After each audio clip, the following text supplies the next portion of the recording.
mission principale, c'est d'accompagner le patient et sa famille et en fonction de ses besoins. Et l'avantage de la psychologie, c'est qu'on a différentes spécialités. On va pouvoir travailler un peu partout en fait. C'est-à-dire autant dans le public que dans le privé, en hôpital, en clinique, dans les associations ou même dans des entreprises. Et ces différentes spécialités vont faire qu'on peut travailler aussi avec tout public, les enfants, les adultes ou les personnes âgées. Les missions, elles vont vraiment dépendre du lieu où est-ce qu'on exerce, de la formation qu'on a eue et donc de la spécialité. Et on va devoir s'adapter donc en fonction du travail. Pour devenir psychologue, c'est 5 ans d'études. Donc on a les 3 premières années qui consistent en une licence. On a 3 spécialités en licence 3, donc on a le choix entre ces 3-là. La première, ça va être neuropsychologie et développement, avec tout ce qui est accompagnement des personnes vieillissantes, des troubles neurodéveloppementaux. La deuxième, ça va être tout ce qui est l'aspect psychopathologie clinique, avec la santé mentale. Et la troisième, ça va être social, travail, ergonomie, avec l'accompagnement du public vulnérable ou l'accompagnement de la qualité de vie au travail. Après ces années de licence, on va postuler en master. Donc c'est à la fin du master qu'on obtient le titre de psychologue.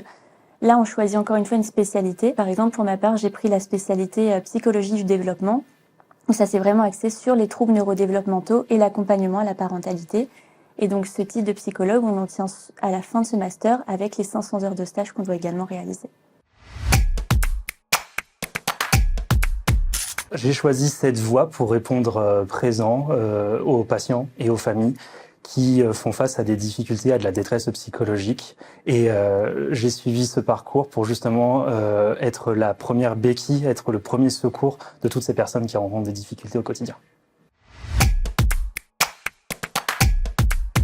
Ce que j'aime dans la formation à Amiens, c'est que les cours sont dispensés par des professionnels qui sont spécialisés dans les domaines spécifiques. Par exemple, le langage, ça va être une orthophoniste qui va nous donner les cours.